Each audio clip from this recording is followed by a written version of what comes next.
welcome to the Swine Disease Eradication Center Symposium.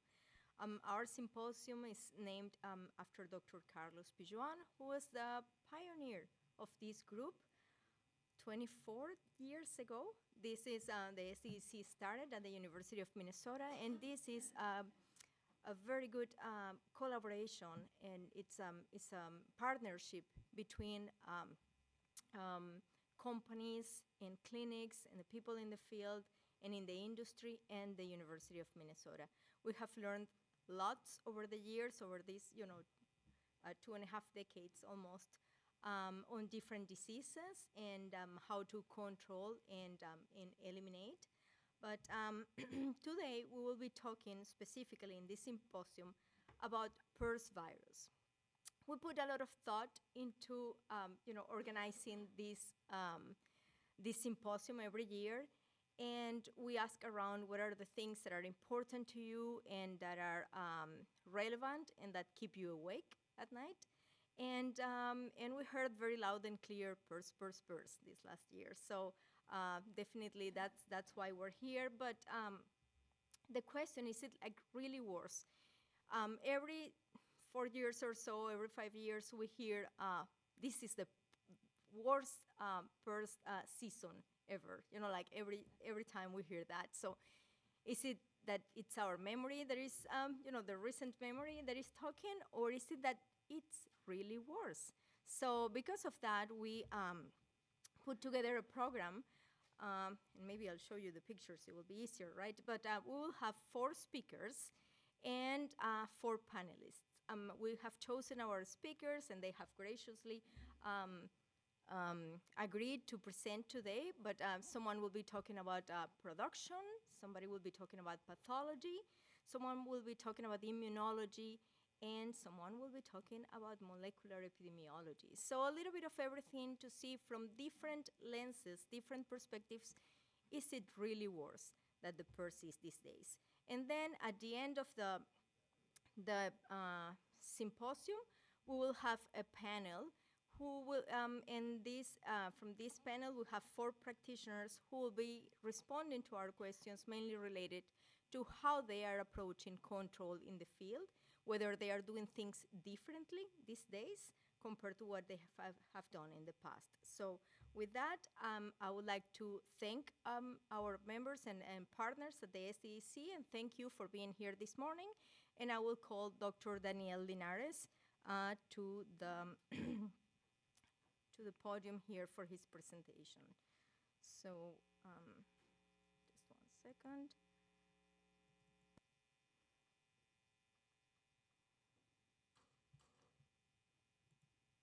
Okay. Dr. Daniel Linhares is a professor and director of graduate education at Iowa State University. He works with Field EPI, a 25-member team focused on the development and evaluation of strategies to improve commercial swine health and productivity. So thank you, Daniel, for talking to us today. Thank you. Okay, great.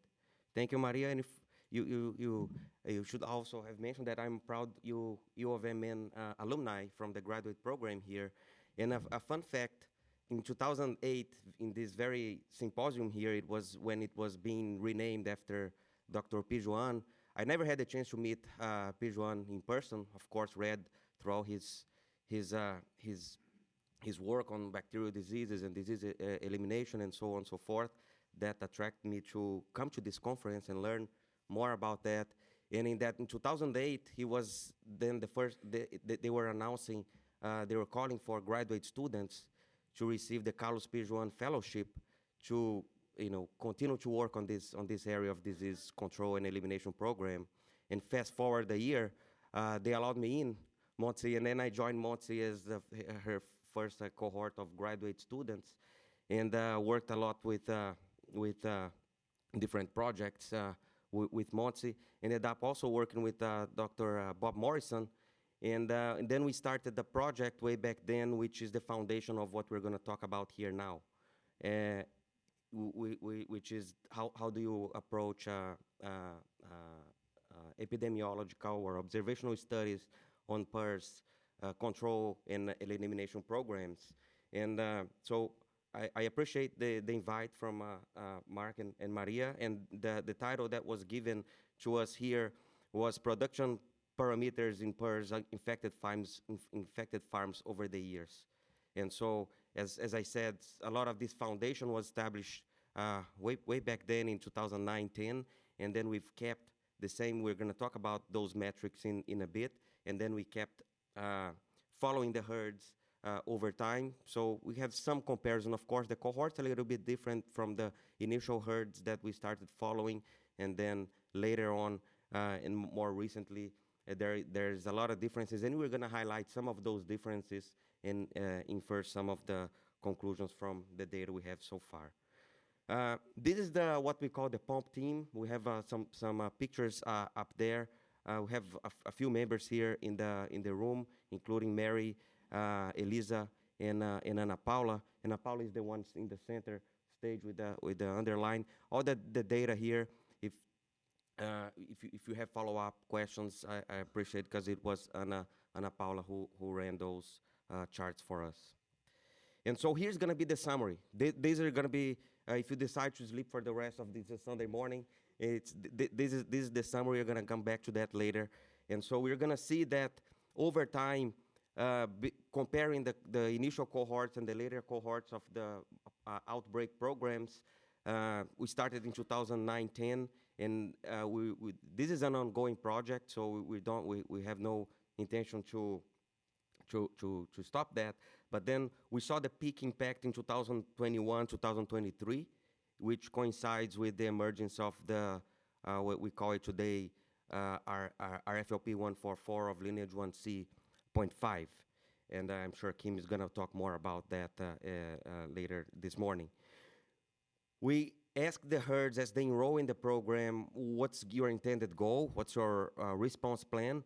Some intend to eliminate, some intend to reach stability, some intend just to get at that low prevalence stage and not even monitor by PCR. They're more focused on recovering productivity data. And we do have a growing number in the database of herds that are no longer targeting elimination. They are targeting stability or control. In terms of immunologic solutions, this project started back then. Bob's main question was, should the herds use MLV or LVI as part of the herd closure program? And those herds back then were all trying to achieve stability.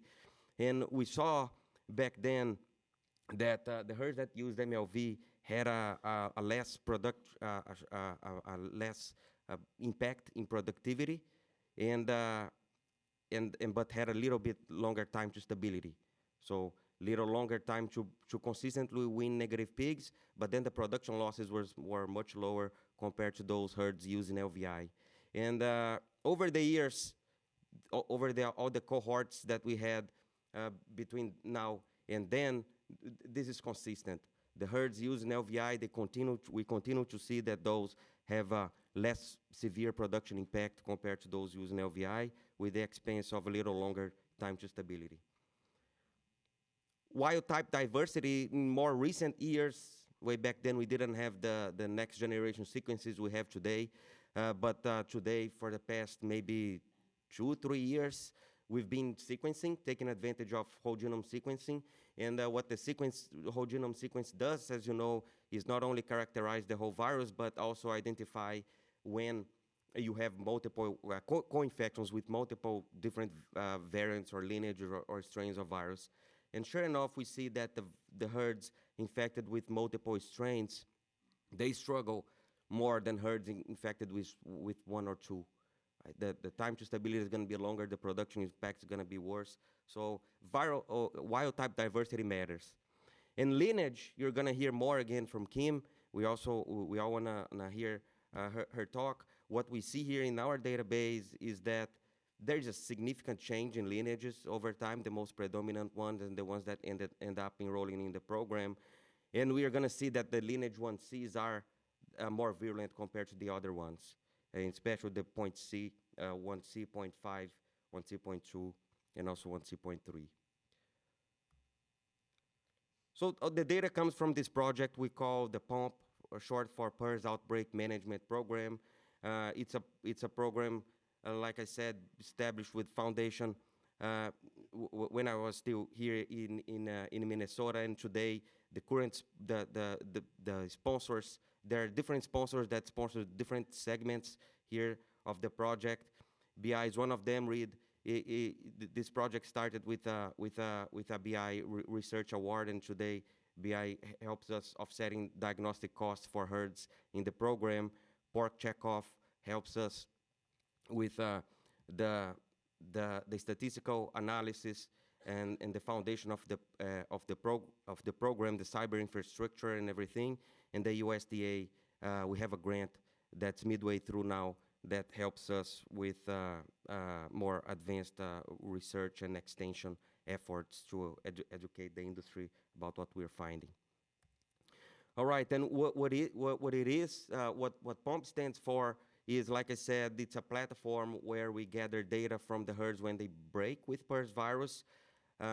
We've had different surveys to collect metadata over the years. More recently, we simplified that significantly, so it should take 3 or 4 minutes to answer key questions related to what you're doing with the outbreak, what lineage, what virus did you break with, and are you closing the herd or not? Are you using MLV or LVI? Some of those simple questions, and based on those responses of the metadata and the diagnostic results over time and productivity results over time, you're going to see the charts in a bit.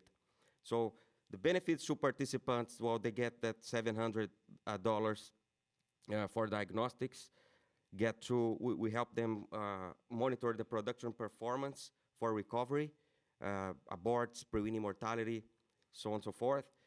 Sequencing, with the whole genome sequencing, we've been able to sequence maybe, Giovanni is not here, but I think it's about 150 outbreaks. Today we have data of the whole genome sequencing for those. Mary is gonna a deep dive into the analysis of the associations of whole genome metrics and whole genome signatures on time to stability and baseline production in the next few years. We do within and between system benchmarking, and allows us also to gain knowledge on what we're going to talk about today. Okay, so those are the metrics that I said we established those back then in 2009-10, and we kept it consistent to this date. So we have the ability to benchmark over the years. The two important metrics that we're going to focus is time to stability. And for that one, we follow the PRRSV guidelines, and it's pretty much, long story short, time that it takes to consistently wean negative piglets by PCR testing. The only difference between the initial cohort and the contemporary ones is, of course, in 2009-10, we didn't use population-based samples for testing. It used to be 30 or so serum samples once a month, or give or take. And today, it's more common. People take processing fluids on a weekly basis, so more pigs, more sensitive. And so you could argue that today we have a better, more sensitive tool to track for stability. It's the same metric, but more sensitive today. But the metrics for productivity impact in the sow herd are exactly the same, with the same algorithms, using this system for a statistical process control that we call exponentially weighted moving average, with the same parameters. If you like, we can have a geek-to-geek conversation later on the parameters we use and the packages we use. But it's the time that it takes for the herd to wean the same volume of pigs that it had prior to the outbreak. And once we calculate that, we call that time to baseline production. We go and calculate what we call the area under the curve, which is pretty much the sum of piglets not weaned, or until that reach that baseline. So, long story short, the number of pigs that were not weaned throughout the course of the outbreak. And to be able to compare herds of different sizes and over time and systems, we normalize that by 1,000 sows. So we report total piglet losses per 1,000 sows. The initial cohort of the study back in 2009 to 11, uh, we had a very clear eligibility criteria. We wanted herds that were going through a PRRS outbreak, but they were wanting to reach stability at least, if not go negative. They had to implement a herd closure, and they had to implement either MLV or LVI. And so very strict eligibility criteria. More recently, we opened that eligibility criteria. We actually don't have eligibility criteria because we want to understand how people are responding to a PRRS outbreak. So the only eligibility criteria is, do you have an PRRS outbreak? If so, you are welcome to join the program, and then we're going to track some of those same metrics. And because the data is no longer as clean as it was before, now we have to, we recently here broke that data set down in these buckets of two questions, two main questions. The first question is, what was the PRRS status at the time of the outbreak? Was the herd naive? Was the herd stable or still struggling with the virus? We know this matters because the more herd immunity it has, the quicker it's going to be to reach stability and baseline production. And then what's the response plan? Some herds, as I said before, will do whatever they can to go back to negative. Some will be happy being stable with or without ongoing vaccination. And some, they like I said, they don't even test by PCR. All they care about is are they winning the same volume of pigs they were before? And so we categorize that response plan as elimination, stability, or control. And for the most part, the herds, they want to go back to where they were before. So negative herds want to go, most of them want to go back to being negative or status 4 ASV. The herds that were stable, most of them want to go back there, and the ones that are in the control zone want to stay in the control zone. There are exceptions, but for the most part, this is the trend. And so for the analysis we're going to see, we're going to break the data set down for these different buckets, because we have some 530 outbreaks in the program. And the other thing that Ana Paula and I did with this analysis was we filtered the herds that we are gonna call, that had the clinical, what we call clinical outbreak. Long story short, clinical outbreak meaning we saw some impact in productivity, a spike in aborts or a spike in per-weaning mortality. That's something that where the data would support that outbreak was a significant health event. And then we're going to be transparent here on the sample sizes. For some of these, we're going to have just a handful of herds. For some, we will have way more. And by the way, I think this is all shared, right, Maria? Those slides. If anybody wants any more details or of any of that, we'll be happy to share. So Maria started the session asking, is it getting worse or not? This is what we see looking then we're going to see the data breaking down by those buckets in a bit. But this is all together, this is what we see. You see two plots. The one in the top is for the time to stability over time, just the averages to simplify. And the one below is the total piglet losses per 1,000 sows. And you see the red line is, well, there is some indication there that after 2018, 20, things did get worse.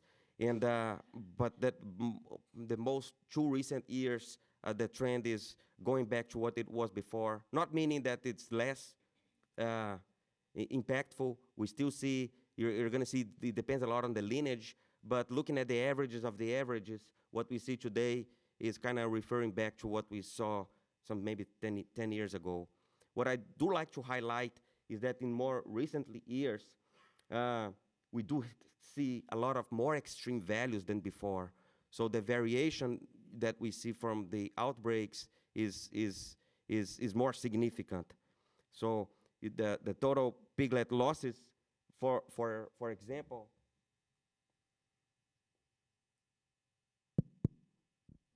Here's again total piglet losses per 1,000 sows. So 3,000 or so being the average, 3,000 per 1,000 sows. So if you have a 5,000 sows, you just multiply that by 5, right?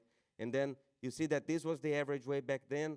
The shaded area is the interquartile range, so the 25th to 75th percentile. And the less shaded area here in almost a light gray is the 90th percentile. So you see here that that there are some extreme values going all the way to 8,000, some 9,000 pigs per 1,000 sows, right? And again, if it's a 5,000 sows, you multiply that by 5. So a lot more variation today than 15 years ago. One of the key predictors we're going to see, and again, Kim is going to dive deeper into this, is lineages. We know that PRRS today is not the same as PRRS way back then, and even within the lineages, you see that the lineage 1A, which is light blue, what we used to call 174 is part of that, is that lineage. If you compare the 1As of today, they don't look a lot like the 1As back then. So there is a shift in the predominant lineages. More recently here, the more recent outbreaks are mostly here with the lineage 1C.5, which is the red in the plot. And there is a growing number of lineage 1C.2 in the data set. And we continue to see lineage 1As today. I said that was an important predictor, right? And you see here now we're starting to break the data, everything out together. And this is the total piglet losses per 1,000 sows over time in sections here from 2009 in the left to more recent here in the right. And we could appreciate the diversity in those box plots of within lineages. Some lineages are more consistent in terms of impact. Like we talked about the 1A. You see the 1A today, there's less variation than when it first emerged in the data set.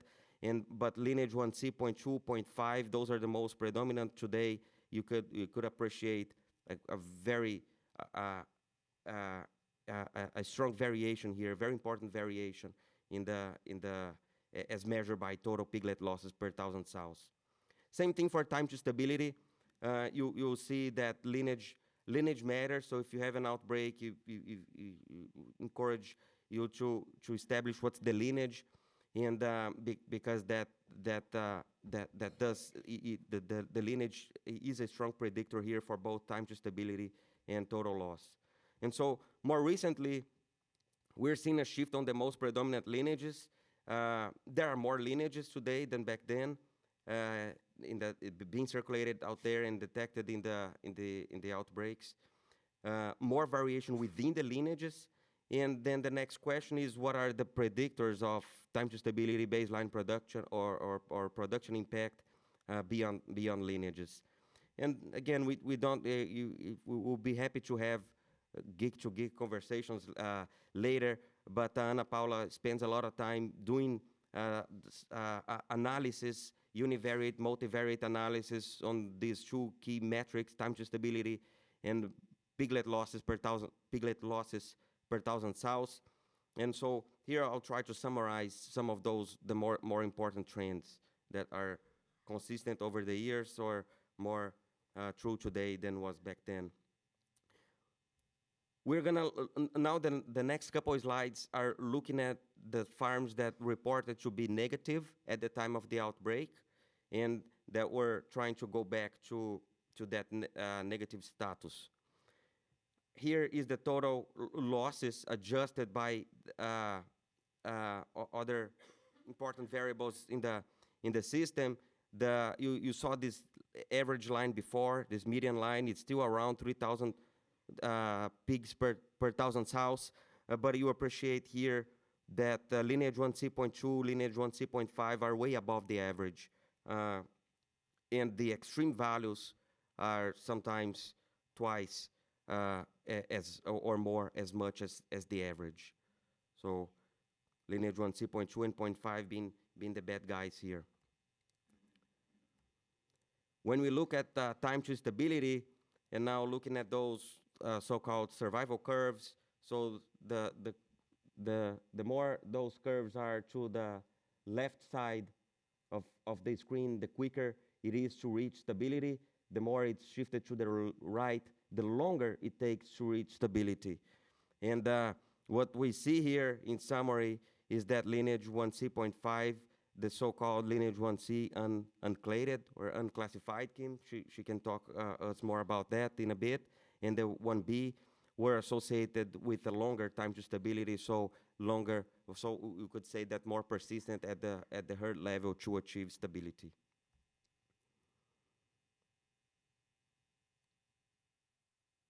What we call the post-outbreak sow exposure solution. So long story short here, LVI or MLV, or sometimes we're seeing a growing number of herds trying different combinations. And as I said before, it's pretty consistent what we see where the ones using MLV, they have about half of the losses in this scenario compared to herds using LVI as part of the solution for immediately after the outbreak. We do see some herds doing LVI and MLV, some combination of those. And so the outcome for those in the data set, we don't have a large sample size for that. It's eight herd outbreaks, but the trend is not in a very exciting direction. And the natural, this one over here, is herds that didn't do a deliberate inoculation. They maybe relied on feedback or moving sows back and forth, and more of a natural exposure, but their results were similar to that of LVI. Looking at time to stability, also consistent over time. The herds using LVI, they have been achieving consistently time to stability faster than those herds using MLV. And again, we saw that back in 2009, 10, 11, and we continue to see the same trend today. Looking at the stable herds, herds, so the herds that were stable at the time of the outbreak, and then were trying to go back to that stability, so they were actively monitoring for time to stability, is more of the same here, so we're going to be quicker. What we see here now emerging is the lineage 1C.3 came as one of the highest losses for total piglet losses. You also see lineage 1C.2 and 0.5 that we saw before, also with higher than average and more extreme values than our reference here in this data set, which it was the lineage 1A.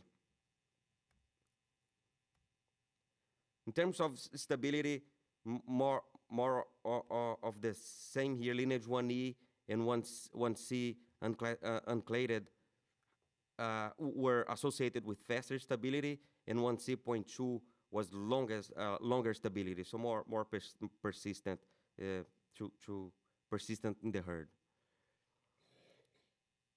More of that MLV versus LVI, you're going to see more of the same results, with MLV being less losses, production losses than LVI, and those herds combining in MLV and LVI, either first MLV then LVI or vice versa, they had a more severe impact. All right, and for the herds that were already not stable, so still low prevalence or still positive unstable, that broke with the virus, when you see the results, it's again going to be more of the same, with lineage 1C.2, 0.5 being the ones associated here with the more severe breaks. So what else we see from this data set is we, like I said, we try to help people track their recovery, not only in terms of PCR, but also in terms of productivity. And what we see is that the herds, they, without exception, they have this subclinical stage, right, where the very first thing that's gonna go up is gonna be the number of aborts gonna spike, but that's also the first thing that comes back down. So if it's 5, 6 weeks post-outbreak, you still see aborts, there may be something else going on. Maybe it continues introduction, maybe it's a PCV situation, maybe it's a parvo situation, maybe it's something else. So encourage people to follow up on diagnostics. And then once aborts is recovered, the very next things that recover is mummies, stillborns, and then followed by a recovery of pig's wind. So you're never gonna recover the number of pig's wind if you're still seeing aborts, if you're still seeing stillbirths, mummies. So it's just another reminder to encourage people to keep track of those things, because it may be that you are still very strong with PCR positive results, some 40 weeks post-outbreak, but you should be making sure you're recovering some of those early metrics first, because if you never recover, you're never going to reach stability. And then the herd reaches this low prevalence stage, which is almost by default subclinical. So you walk at the farm, it's looking all right. Pigs look fine. You look at the performance monitors, they look all right, but they're still leaking the virus. And so important to really rely on the PCR and not on your eyes to measure stability. One next development here that we are digging deeper this year is the effect of herd closure. When we started looking at the data set, we realized, hey, there's more than one way to do it, Paul. There's one more way to do herd closure, right? So, and we're going to categorize here the herds, and we're looking for herds and categorize them pretty much based on two things. When do you pull the trigger? When do you start the closure? And then when you pull the next trigger, which is when I'm going to bring the gilts back in, right? The first trigger is we're going to be measuring based on how many weeks or months post-outbreak. And then the second trigger, when you bring the gilts in, is what was the herd status, PCR herd status at the time. Was it still leaking? Was it evident that the herd was stable yet or not? So be looking for that. Elisa is here, and she's going to be looking for herds to enroll in this study. So next year, we have more data on herd effect of herd closure. So again, if you took a nap and then woke up, now those are, again, we're going to go back to the summary that we started with. And so we saw the peak impact between 2021 and 2023. We see the trends going down, but we still see extreme values, especially with the lineage 1C 0.2, 0.5, and 0.3. I would include in that bucket too. Outbreak response plan, there are a lot of herds that do target eliminating the virus or target stability, but there is also a growing number of herds that they're not tracking PCR. Their main goal is to recover productivity. Immunologic solutions, MLV compared to LVI. MLV, you're going to see less production impact, but a longer time to achieve stability. That has been consistent throughout all the years. Wild type diversity matters. Herds infected with multiple viruses, wild type viruses will have a longer stability, will have a more severe production impact. And well, we just talked about lineages, right? Lineage is a strong predictor. Kim is going to help us understand how these things evolved over time. But the fact is today, the lineage 1Cs, we're seeing much higher losses in those and much higher variability in outcomes with those than any other lineage we have in the data set. With that, I thank you for your participation. I think we do have some time for questions. And thank again the sponsors for the project. Thank you.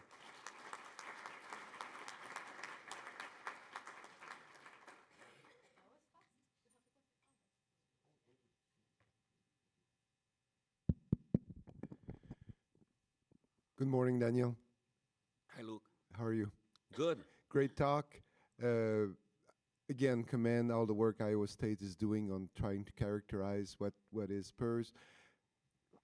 That being said, there's one element that is missing a lot right now, and that's what is the elephant in the room, is the impact of the virus on growing pigs' performance related to relative loss of what we're seeing.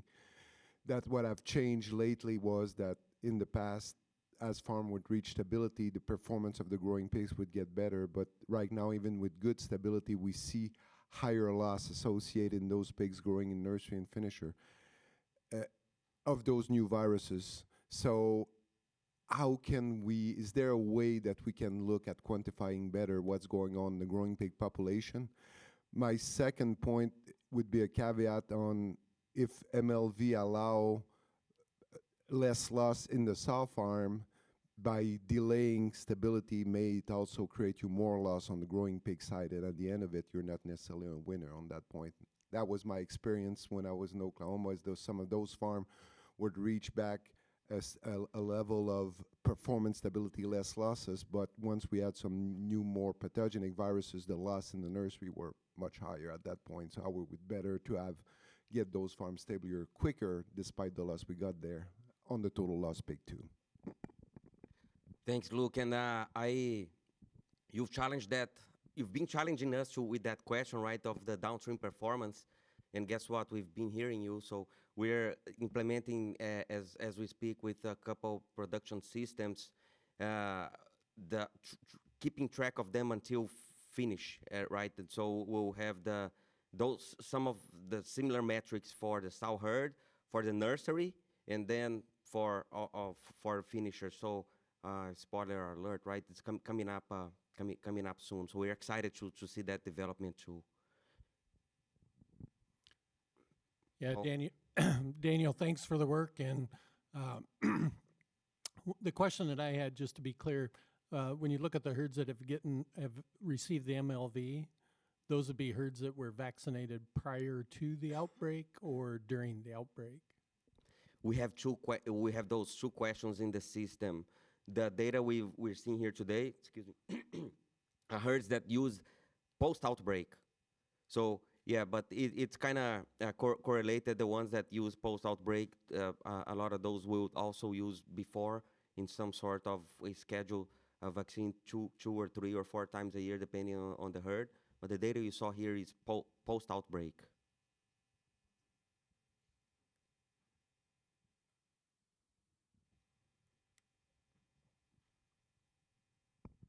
Morning, Dr. Linhares. Hello. The question I have is related to what Paul just asked. When do you start, on the slide that you had LVI, MLV, LVI, you showed LVI being less, shorter time to stability and less losses, I believe, is what you said? LVI is shorter time to stability, more production losses. More production loss, okay. When do you start that data analysis? When they do the LVI, or is it prior to the when do you start measuring those losses? Yeah, good question. For us, the day 0 is the day of the outbreak, not the intervention, because some will do the intervention right away, say with a couple weeks. Some will wait a month. Some will wait 2. Some will wait more. But our time point is time from the outbreak. So production losses from the outbreak until recovery. If people took a long time to intervene or right away, our day 0 is the outbreak. Okay, thank you. Andreas, way back there.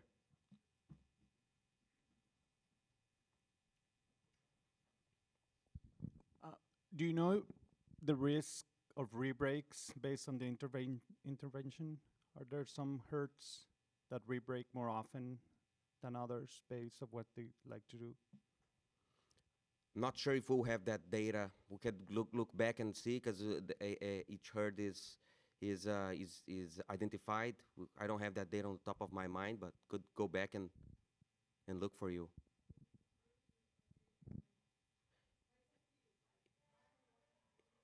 Yeah, I think better data for that's gonna be Cesar's data here on the machine project, because then he'll have the data of the herds that report outbreak. What was the status before? I believe, right? It's the one of the charts in the machine, the weekly reports. There's gonna be a good data on that.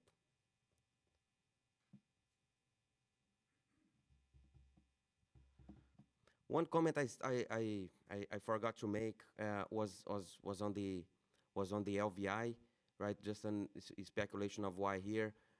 Mary, she's somewhere here in the room working with Giovanni. They are doing this whole genome sequencing on the LVI, and it's amazing what you see out of there. It's almost like opening a Pandora box. So you see multiple PRRS lineages in there. But on top of PRRS, you also see parvo, you see circovirus, you name it, right? You think about a virus and it's going to be there in the LVI. So that may be one of the reasons why it's producing that close to 2 or 3 times the number of losses that we see in the breeding herd.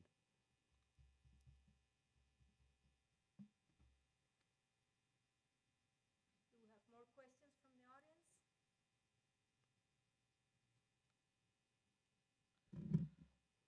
I do have a few questions then. You do? Yeah. Not yet. So, are we doing this to ourselves? By the way, we are managing PRRS.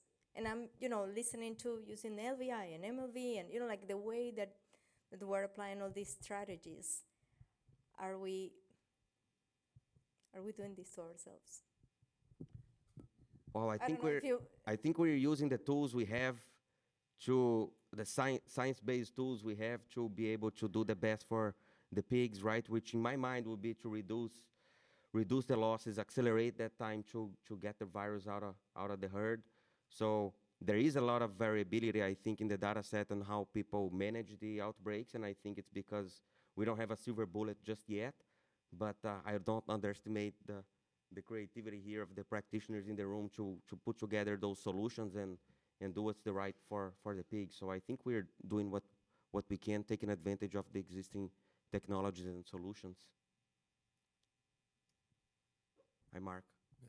Thank you, Daniel. Great presentation. A corollary or follow-up to Maria's question. As I look at this, and I've been doing this long enough, we've gone from we do LBI to we do it twice, to we do it twice after feedback, and you look at our losses and they're just, it's random, right? It was just, and you look at the N of 8 on the natural exposure, and it appears as though there's fewer losses. We don't know the time to stability. I do know in other systems in other countries they will close without LBI and would appear to be successful. It appears at times too like we're doing this to ourselves. I mean, we have a very small sample size on close the herd but let natural exposure take course. Been working on the assumption for 20-some years that we have to put, quote, this last nail in the coffin. And I don't know if that's working. Any comment on that? Yeah, let's go back to the data I think you were talking about, right, which is this one here. Is it this one, Mark, where the herd's using natural exposure? Again, only 8, but let's say 8 replicates. And so what they saw is similar to what the LVI herds saw with, I think it makes sense because it's the efforts to circulate the wild type, right? And well, the data will show that the time to stability is gonna be quicker on the, if you do any sort of exposure or deliberate exposure, MLV versus LVI, it's gonna be quicker than that of just natural. And I think that makes sense because that you're trying to set the clock for all of them and avoid the subpopulations of exposed on and non-exposed, shedding, non-shedding. And so to my mind, it does make sense to do a deliberate exposure, and the data will show that, if you're in the camp of I want to reach time to stability faster at the expense of more losses, you play with fire here, right, with LVI. But if you want to reduce the losses, then MLV has been consistently lower and with less variation, right, to reduce such losses. So it depends on what's the business model, is it a multiplier, is it a commercial herd, what's the goal? And it's good to have different solutions for everybody to consider. Hi, Motsi.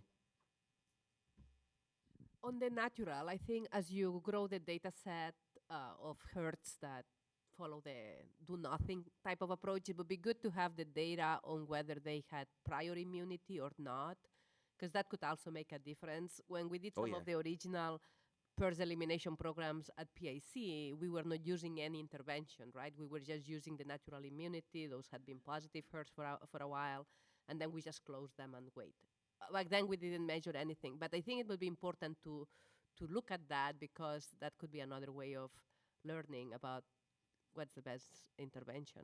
So Yeah, should be adjusted for that, and this data here is adjusted by the prior ASV status, and but like you said, that matters, right? And the other thing that matters is, of course, the lineage, right? Look. It start to be maybe a little bit more complicated, but a lot of people, especially with the market right now, that they say, let's not inject the sow farm, but they will still load gilts, usually in a separate quarantine, and that population will get LVI, all the naive animal, but what is in the population, they will let them expose naturally. So we have people that have done that strategy where it's kind of an hybrid one, where they don't want to inject the pregnant animal to maximize the losses. And as we talk about the strategy of closure, some of those people say we maybe do a load close, so they will be willing to go to 2 wave of loading, and basically look at their stability criteria and decide, okay, do we close the herd or we do with the second round of gilts coming in, exposing again, and then after that we will close to minimize the loss associated with the LVI, especially when the market is good and they want to have all the pigs they can raise. Yeah. See, there's creative ways to, right?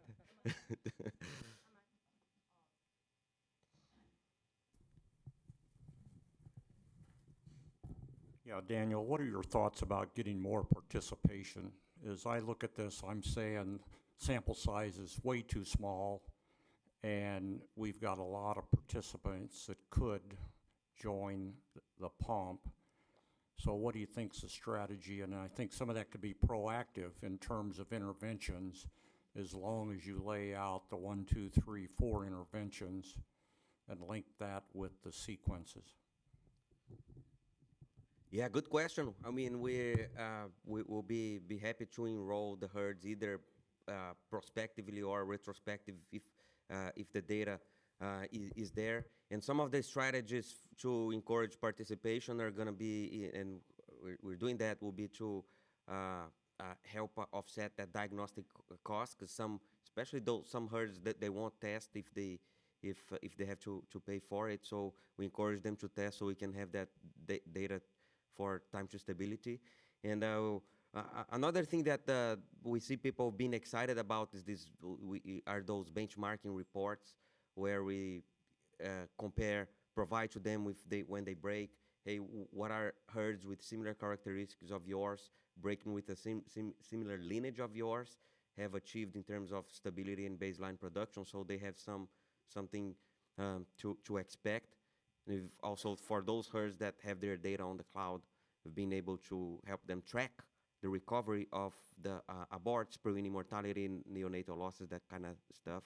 So it's another service you provide to them to offer that immediate value. So hopefully that's going to help drive participation, Joel. No more questions, and we're out Thank you. of time. But thank Thank you you. very much, Daniel. And